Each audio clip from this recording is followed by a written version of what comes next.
For 17 consecutive years, I have stood in front of different sixth grade classes, reflecting on a year's worth of memories and trying to inspire them to a bright, successful future.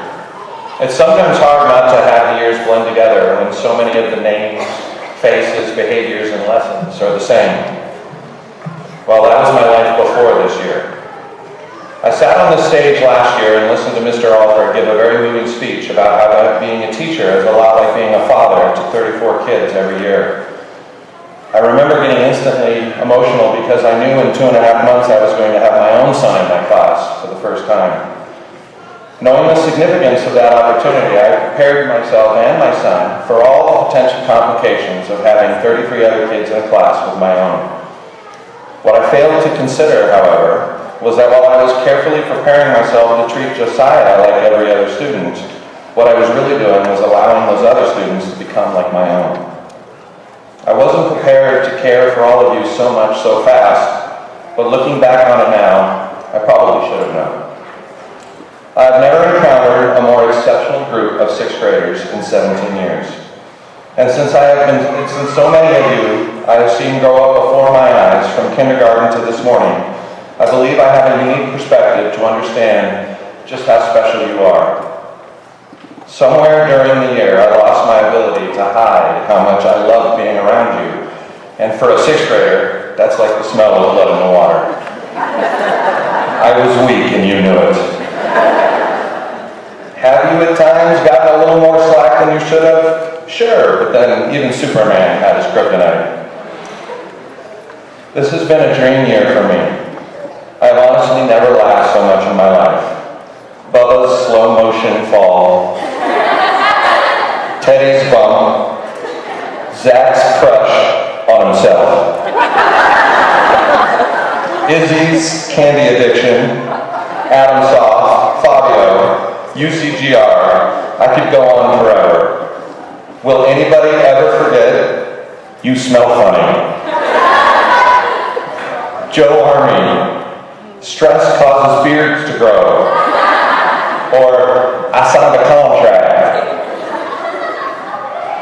But those are not the moments that have permanently endeared you to my heart.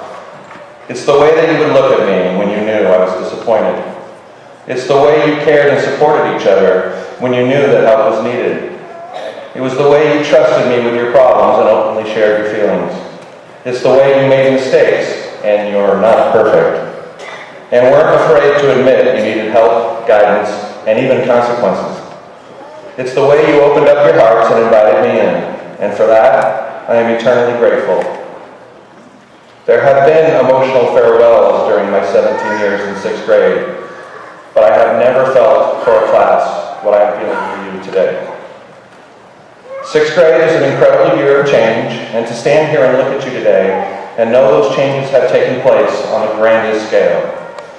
I have seen uncertainty turn to determination, self-doubt become resolve, and talent blossom into unquestioned success.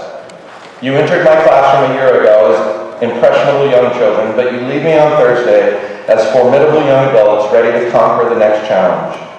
You've all heard me say many times how confident I am in your collective future success, but you have also heard me say that my belief in you doesn't earn you anything in the real world. Your potential doesn't make your path easier. If anything, your incredible capabilities saddle you with even greater expectations.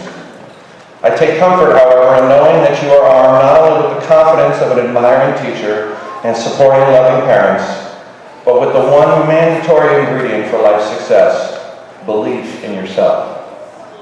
I know we have shared something special this year, and that you are as sad as I am to leave.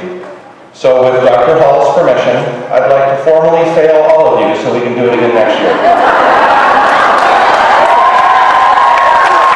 Just kidding, Mom and Dad. Dr. Hall, relax, Bubba.